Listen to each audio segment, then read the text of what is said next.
Rescue, release the rope. Rescuer जो है इस टाइम पे वेल में एंटर हो गए हैं। 5 feet left. Release the rope slowly. आगे होते हैं एक पीछे, फिर आगे उसको टारगेट को देख के तो वो फायर फाइटिंग कर रहे हैं। ये वो मोटर बाइक है जो 4 मिनट उस रिस्पॉन्स टाइम के साथ पूरे पंजाब में इस वक्त सर्विसेज दे रहा है और 12 लाख से ज़्यादा लोगों को इमरजेंसीज को डील कर चुका है। सबसे पहले हम साइकिल पे लगाते हैं, जब वो साइकिल चलाना सीख जाती है तो उसे नॉर्मल बाइक पे अगर वो दिखा सके तो वो सिर्फ बाइक पे। 70cc जो है। देखिए ये पेशेंट आ गया, टीम वापस आ गई और वो पेशेंट लेकर आ रहे हैं।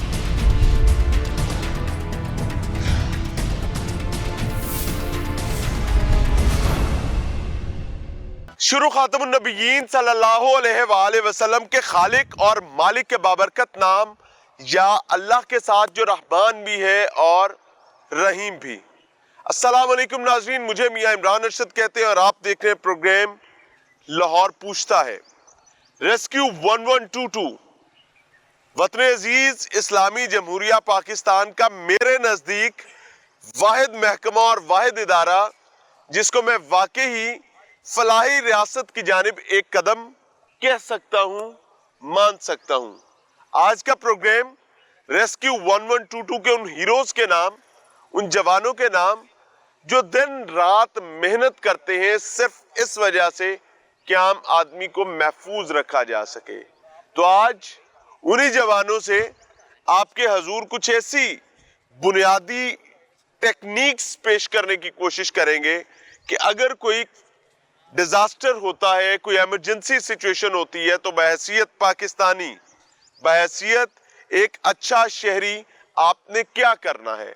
मुख्तलिफ ट्रेनिंग्स होंगी आज और मुख्तलिफ किस्म की चीजें आपके सामने रखेंगे और मकसद ये होगा कि हम आने वाले कल के लिए अपनी नौजवान नस्ल को तैयार करें।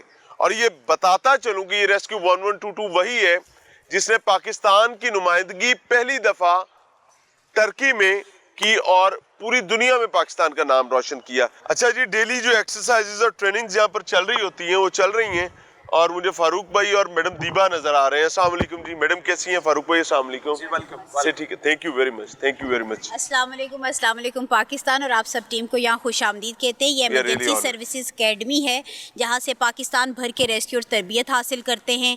आज आप तरबियत के हवाले से मुख्तलिफ स्टॉल्स का दौरा भी करेंगे और उसको रिकॉर्ड भी करेंगे।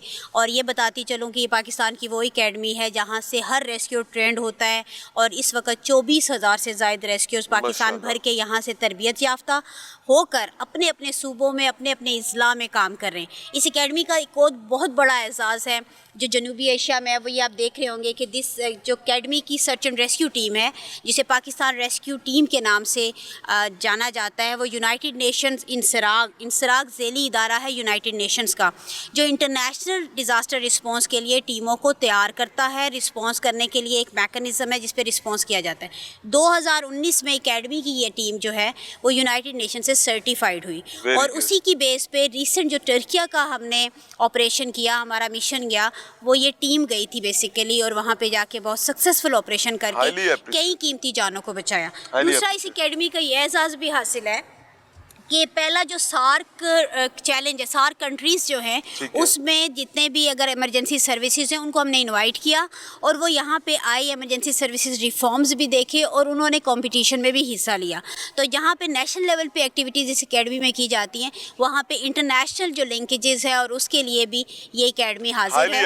और ये तमाम इस वक्त ये एकेडमी ताजिकिस्तान, श्रीलंका और सीरिया के लोगों को ट्रेंड भी कर चुकी है और यहाँ से मुस्तफ़ीद भी हो चुकी है। PMA के बाद ये दूसरा इदारा में मुझे लग रहा है जहाँ पर इंटरनेशनल स्टूडेंट्स ट्रेनिंग ले रहे हैं। जी, कुएं का है हमारा कि यहाँ पे एक कुएं का सिमुलेटर है कि बहुत से ऐसे वाकयात पंजाब में होते हैं जहाँ पे जहरीली गैसों के वाकयात आए दिन रिपोर्ट होते थे और वहाँ से जाके रेस्क्यू करना होता था, या कोई ईद की कुर्बानी के दौरान जब जानवर गिरते हैं ऐसी जगहों पे, खाइयों पे, तो उनकी तरबियत के हवाले से हमारे ज़ुएब साहब हैं जो इसको हेड करते हैं। जी, हदीका हैं हमारी रेस्क्यूअर और EMT हैं emergency medical technician. Under training है। सिचुएशन क्या है इस टाइम? सिचुएशन ये जी कि हम इनको ट्रेनिंग दे रहे हैं कि किसी भी डीप वेल के अंदर जब आपने रिस्पांस करना है तो आपने कैसे स्टैंडर्डाइज जो पीपी है उसको वियर करना है, क्योंकि किसी भी किस्म के जो खतरात हैं वो आपको गहराई में हो सकते हैं। ठीक है। इसमें मोस्टली गैसेज होती हैं जिनके लिए जो पीपी है उसमें SCBA self contained breathing apparatus का इस्तेमाल किया गया है और साथ स्लज सूट पहना गया ताकि किसी भी किस्म की कंटेमिनेशन से, ब्रूसिस से बचा जा सके। ठीक है जी। उसके बाद ये जो मैकेनिज्म हमने यहाँ पे शो कर रहे हैं इसमें एक ट्राइपॉड का मैकेनिज्म है, एक लैडर का मैकेनिज्म है। जहाँ पर भी सरफेस फ्लैट होगी वहाँ पर हम ट्राइपॉड का मैकेनिज्म यूज़ करेंगे इजीली, और जहाँ हिली एरियाज होते हैं उनमें हम जो है लैडर का मैकेनिज्म जो है वो यूज़ कर लेते हैं। दोनों के अंदर मैकेनिकल एडवांटेज सिस्टम का इस्तेमाल करते हुए रोप की मदद से हम रेस्क्यूअर को अप एंड डाउन मूवमेंट जो है वो उसकी करवाते हैं। और ये सेफ एंड सिक्योर होती है? जी बिल्कुल सेफ एंड सिक्योर होती है। करें स्टार्ट फिर? जी बिल्कुल। Release the rope. Rescuer, are you okay? Rescuer, release the rope. Release अच्छा the जी, rope. रेस्क्यूअर जो हैं इस टाइम पे वेल में एंटर हो Rescuer, गए are you okay? And they are doing their work. 5 feet left. Release the rope slowly. Release the rope slowly. Release the rope slowly. Release the rope slowly. Rescuer arrived. Rescuer जी नीचे Rescuers change the base में position. पहुंच गई हैं इस वक्त। And the rope. अच्छा, ये अभी जो रेस्क्यूअर आ रहे हैं ये डेमोन्स्ट्रेशन में बेसिकली एक पेशेंट है Tension the rope. जो खातून रेस्क्यूअर अंदर गई थी, उन्होंने इस पेशेंट को Tension the rope. Ladder procedure के तहत बाहर निकलवा रहे हैं और ये पूरी एक टीम एफर्ट Tension अपनी the rope. पुट कर रही है और ये डेमोन्स्ट्रेशन है जो आपके सामने रख रहे हैं और मेरे ख्याल से EMT, are you ready? 3 से 4 मिनट में ये वाइंड अप हो जाएगा। EMT, 3 are से you 4 ready? मिनट में ये पेशेंट जो Receive वेल the में गिरा victim. था वो सिक्योरली बाहर निकल आएगा और उसके बाद वो खातून भी रेस्क्यूअर आ जाएंगी बाहर। चलें जी, जो Rescuers, विक्टिम था, जो पेशेंट release था, the जो rope. वेल में था वो बाहर आ चुका हुआ है, अब रेस्क्यूअर बाहर आएंगे। बहुत सारे ऐसे ईद के दिनों में बहुत सारे गांव के अंदर ऐसे वेल बने हुए हैं, वहाँ पे एनिमल नीचे गिर जाते हैं। Exactly. तो फिर होता यही है कि रेस्क्यूर इसी मेथड को अपनाते हैं, नीचे जाते हैं, उनको टाई अप करते हैं और हमारे वहाँ पे ऐसी व्हीकल मौजूद हैं जो उनको बाहर ड्रैग कर लेते हैं, नहीं तो ट्राइपॉड लगा लिया जाता है। तो इसी मेथड से ये जो यहाँ से सीख के जाते हैं वेरी ग्राउंड के अंदर लोगों की खिदमत करते हैं और वहां पर उसको अप्लाई करते हैं। फाइनली जी, रेस्क्यूअर जो है वो बाहर आ गई हैं और ये एक सक्सेसफुल ऑपरेशन जो है वो रहा है और अब आगे मूव करेंगे, दूसरे डेमोन्स्ट्रेशंस आपके सामने रखेंगे। अच्छा नाज़रीन, ये सामने आपको एक विक्टिम नजर आ रहा है और ये फ्लड सिचुएशन है यहाँ पर एकेडमी में। मैडम, ये विक्टिम को लेने के लिए आ रहे हैं? जी बिल्कुल, इस वक्त ये एक सिमुलेटर इस तरह पे जहाँ पे बोटिंग का, जहाँ पे लाइफ बॉय का इस्तेमाल, किस तरह से एक विक्टिम को फ्लड से निकालना है और उसको सेफ एरिया में लेके जाना है, उसकी डेमोन्स्ट्रेशन है। पाकिस्तान भर के रेस्क्यूअर जो जहाँ से तरबियत हासिल करते हैं उनको इन तमाम मराहल से गुजारा जाता है ताकि जिस वक्त फ्लड आए उसमें वो अच्छी तरह से लोगों की मदद कर सके। और हालिया फ्लड जो पंजाब, साउथ पंजाब में और इवन सिंध में भी जाके हमारे रेस्क्यूअर ने सपोर्ट किया और 1 लाख से ज़ायद लोगों को वहाँ पर सेफली एवैक्यूएट किया। हमने तो इसको वहां पर विटनेस भी किया था। नाज़रीन, लाहौर पूछता है टीम पहली टीम थी जो वहां पर मौजूद थी फ्लड, जैसे फ्लड ने हिट किया था। और मैं आपको ऑनेस्टली बताऊं, rescue 1122 was the first department and the last department. आगाज में भी यही मौजूद थे और खत्म होने तक यही लोग मौजूद थे। हाईली अप्रिशिएटेड जी। आगे मूव करते हैं, ये सक्सेसफुल डेमोन्स्ट्रेशन थी, आपके सामने रखी है। आगे कहाँ जा रहे हैं जी? फायर के स्टॉल पे। अच्छा जी। 25-26 केसेस लाहौर में रोजाना सर 25-26 तो लाहौर में होते हैं, लेकिन ये 2 लाख के करीब इमरजेंसी इस वक्त तक पंजाब भर में डील कर चुके हैं और 200 अरब रुपए के नुकसानात बर वक्त फायर फाइटिंग और प्रोफेशनल फायर फाइटिंग से बचाया जा चुका है। उसकी जो ट्रेनिंग है वो यहाँ पे होती है। अच्छा। और इसमें फायर फाइटिंग है, हाई राइज बिल्डिंग से किस तरह करनी है, गाड़ियों की अच्छा, हमारे पास ना हाई राइज बिल्डिंग का बहुत बड़ा प्रॉब्लम है। हाँ जी। कि हमारे यहाँ बगैर नक्शे के बिल्डिंग्स बन जाती हैं, फिर उनमें वाटर हाइड्रेंट्स नहीं होते, फायर फाइटिंग का कोई प्रॉपर मैकेनिज्म नहीं होता और वो रेस्क्यू 1122 के लिए एक बड़ी अजाब पैदा हो जाता है। जी, उसके हवाले से भी कम्युनिटी बिल्डिंग सेफ्टी एक्ट अभी पास हुआ, उसका नोटिफिकेशन भी हो चुका हुआ है, उसके रूल्स जो रेगुलेशंस जो हैं नोटिफाई हो चुके हैं। अब 50 फीट एंड अबव में फायर सेफ्टी को मैंडेटरी करार दिया है और रेस्क्यू वाले खुद उनकी ट्रेनिंग भी कराएंगे और चेक भी करेंगे। और अच्छा, रेस्क्यू 1122 खुद हाँ उसको चेक करेगा, जो अल्लाह करे कि इसके बाद चीजें ठीक हो जाए। क्योंकि जो सफरर्स हैं ना वो रिस्पॉन्डर्स हैं और वो फायर फाइटर्स हैं, हमारे लोग हैं। हम जाके जब काम करते हैं तो इल्ज़ाम भी हम पे आता है कि ये चीज़ नहीं है, वो नहीं है। वो जो बिल्डिंग का अपना काम है वो भी शिफ्ट हो जाता है रेस्क्यू पे। इसलिए जो पिछले गवर्नमेंट ने ये एक अच्छा कदम लिया वो ये है कि मुख्तलिफ स्टेक होल्डर्स जो चेक करते हैं वो उसको उस अंदाज से, क्योंकि उनकी वो प्रोफेशनल एक्सपर्टीज़ फायर सेफ्टी के हवाले से नहीं है। तो अभी ये आप देखेंगे एक डेमोस्ट्रेशन, हम ये ना जो फायर फाइटर ट्रेनिंग लेते हैं एकेडमी में, ये फायर फाइटर की एक डेमोस्ट्रेशन है कि कैसे वो ड्रिल करते हैं डेली आके। ये उनका टर्न आउट गियर है, पर्सनल प्रोटेक्टिव इक्विपमेंट पहन के। ये होस पाइप है जो 100 फीट इसकी लेंथ है। ये गाड़ी के साथ कनेक्ट होके तो फिर इसमें फोम या पानी जिससे भी आपने फायर फाइटिंग करनी है वो दोनों चीज़ें गाड़ी में अवेलेबल होती हैं, और फिर वो जिस जगह पे फायर लगी होती है वहाँ तक पहुँचते हैं। ये फायर फाइटर यहाँ से ट्रेनिंग लेते हैं। इसका जब पानी आता है इस पाइप में तो एक इसका पूरा, हाँ जी, तो इसलिए ये बडी में ये करते हैं, 2 आगे होते हैं एक पीछे, फिर वो साइन होते हैं। अगर आप नहीं भी शोर में सुन सकते तो ये जो फायर फाइटर का साइन होता है उसे पता गाड़ी ऑन करनी है इस वक्त, तो वो फिर आगे उसको टारगेट को देख के तो वो फायर फाइटिंग कर रहे हैं।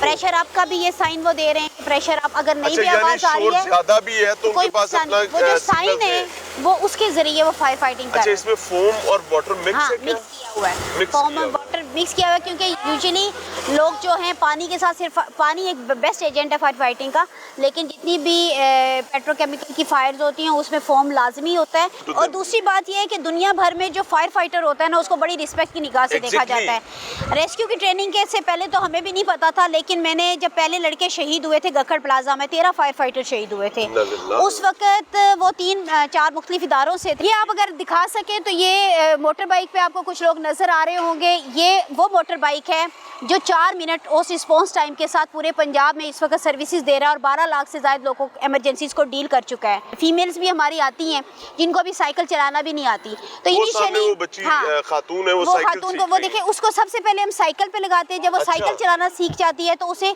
नॉर्मल बाइक पे अगर वो दिखा सके तो वो बाइक पे जो है, ठीक है, जब उस बाइक पे कर लेती है तो फिर क्योंकि इस बाइक के अंदर पीछे पैरामेडिक स्टाफ के लिए पूरा एक किट है जिसमें बुनियादी फर्स्ट एड की चीजें होती हैं। जब इस पे भी चलाना शुरू करते हैं फिर वो आप देखें तो प्लैंक्स, मुख्तलिफ हर्डल्स हैं जिसके ऊपर उनकी बाकायदा तरबियत की जाती है कि उन्होंने तंग गलियों में और ऐसी खाइयों में या जिसमें जगह पे जाके अगर मदद करनी है तो कैसे वो मदद करेंगे। अब आगे हम कहाँ जा रहे हैं जी? आगे अभी आपने पहले देखा फायर फाइटिंग, लेकिन फायर फाइटर बनने के लिए ना बहुत ज्यादा फिजिकल फिटनेस चाहिए होती है। आपको धुएं में जाना है, आपको हाई रेंज बिल्डिंग में जाना है, और ये जो सूट है इटसेल्फ ये एक बहुत ज्यादा गर्म होता है, और फिर आपने कैसे, तो उसके लिए हमने ये एक जो सिमुलेटर बनाया हुआ है, यहाँ पे बर्न हाउस है, यहाँ पे आप स्मोक निकलता हुआ नजर आ रहा है।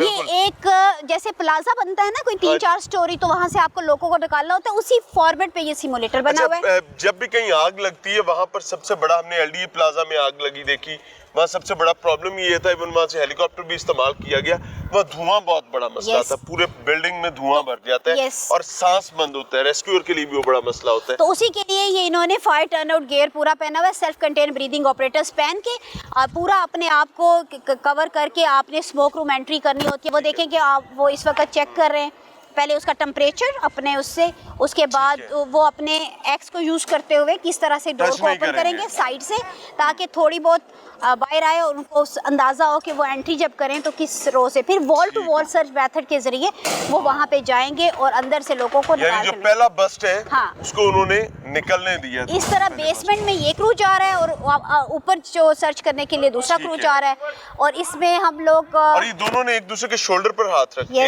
एक बंदे ने दूसरे के शोल्डर दूसरे की सपोर्ट के लिए भी बहुत जरूरी है, ताकि धुएं में नजर नहीं आएगा। बिल्कुल ऐसा ही है। ठीक हो। टीम बी जा रही है जी? हाँ, ये टीम बी जा रही है। क्या काम है? ये टीम भी जाके सर्च करेगी, और ये पीछे रोप के साथ इसलिए जा रही है कि हो सकता है बहुत ज्यादा स्मोक है तो पीछे सिग्नल ये रोप से खींच के वो ये पता चल सके, और वो उसके आगे मेरे ख्याल से वो मूवमेंट होगी और वो बताएंगे। तो अभी वो अंदर सर्च कंडक्ट कर रहे हैं, अगर विंडोज वगैरह हैं तो वहाँ से फायर के साइंस होते हैं कि हम यहाँ पे सक्सेसफुली पहुँच गए, हमने कंडक्ट कर लिया। जब ये कंप्लीट ट्रेनिंग एक बंदा कर लेता है तो वो जब, अब ये देखिए ये पेशेंट आ गया, टीम वापस आ गई और वो पेशेंट लेकर आ रहे हैं, ये उन्होंने बता दिया, इस फ्लोर को सर्च कर लिया, वहाँ पे कोई नहीं है, और यहाँ पे नीचे वाले में से ये लेकर आ गए।